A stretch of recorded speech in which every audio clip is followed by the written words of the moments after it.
دا د بلوچستان د پښتني ضلع پښین خانوزۍ ځای سرکاري روغتون دی. ځای خلک یو سپین ږیري ته د هغه د نازولې د وژنې پر پیښه تسلي ورکوي. د چارواکو په وینا د پښین په تحصیل خانوزۍ کې نن د چهارشنبې په سهار چاودنه سوي. وایي چاودنه د صوبایي اسمبلۍ د حلقه 39 د آزاد امیدوار اسفندیار کاکړ د انتخابي دفتر و مخې ته سوي چې پکې تر ډېر زیاته تنه ټپي سوي دي. 21 ټپیان د کوټې سیول روغتون شاما سینټر ته راوړل سوي. د چاودنې یو ټپي د سترګو لیدلی حال داسې ډیوه ته ووایه. موږ حالت سره ناست موږ ټولنه موږ ملګرو ورته لسټونه جوړول پر د الیکشن په سلسله کې ناست سره عملې سره برابرولې موږ چې زه چې ګاډي سره راوختم ما د ګاډي دروازه رابنده کړله په دې مابین کې دھماکه وسوله. ما چې کوم لاندې په مځکه ناستو چې لسو لکه شلو پنځلس هغه په مځکه چې څه ناستو هغه ګرد حالت وپات شو او چې کوم پرسیډو ول څوک زخمیان شو څوک په ګاډۍ کې وو هغه ګرد چې پراته دي د ګاډیان ولا دي یا پرسیډو ولې دي.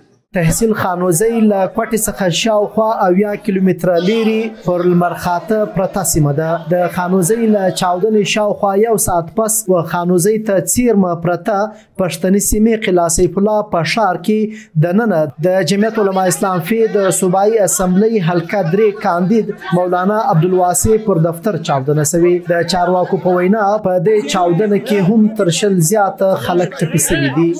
حالات بس دا درته وایم چې حالات بس وایم ګرځه دوی نه هغه سرې ویني چې موږ دل نه دا دغه چې دا اوس پر راله بس موږ د ګرده دغه اوس چې باید دا موږ یو شی نه غواړو دغه سره ځوانان هغه د بر هغه ورونو چې هغه زړی وي چې بس سړي زړه ځله پټاوېدی چې انساني یو څه انسانیت کې هېڅ د انسان بچی هغه به زه دا درته وایم چې سر هغه به بالکل بس د زړه زله دقېدی چې هر څو پر ویښتانو ویاړم چې دا واقعیت یې نه دنګ واقعه نه وه سر. د چارواکو په وینا په چاودنه کې د وژنې ترڅنګ تر 100 زیاته تنه ټپي سوي دي.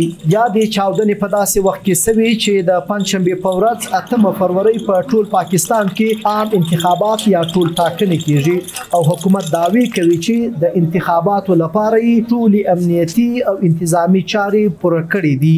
د بلوچستان صوبې د اطلاعات و نگران وزیر جان اڅکزي یا د پیښې افسوسناکې بللي. د هغه په خبره د بلوچستان حکومت د نننیو چاودنو په تړاو په صوبه کې 3 ورځنی رسمي ماتم اعلان کړی دی. جان اڅکزي وایي انتخابات په هر حال کې کیږي. د هغه په ټکو چې ترهګرو ته اجازه ورنه کړي چې د انتخاباتو دا مهم او جمهوریت عمل کمزوري یا خراب کړي. د پښین او کلاسیفلا د چاودنو ذمہواری تر اوسه کومې وسلوالې ډلې نه ده منلې. تحریک طالبان پاکستان څو ورځې وړاندې ویلي وو چې په پاکستان کې به پر انتخابي دفترونو بریدونه نه کوي.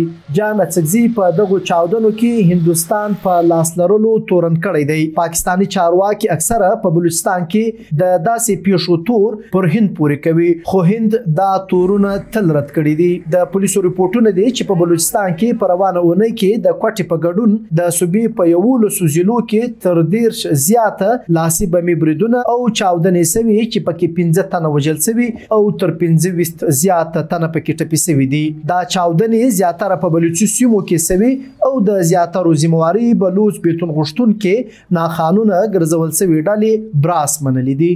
حفیظ الله استوري شیراني VOA ډیوا کوټه.